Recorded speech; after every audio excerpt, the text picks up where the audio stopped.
المال والبنون زينة الحياة الدنيا والباقيات الصالحات خير عند ربك ثوابا وخير أملا ويوم نسير الجبال وترى الأرض بارزة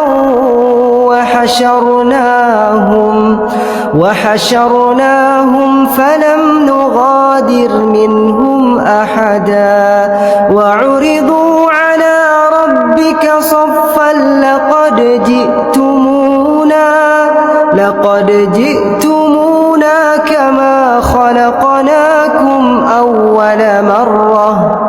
بل زعمتم أن لن نجعل لكم موعدا.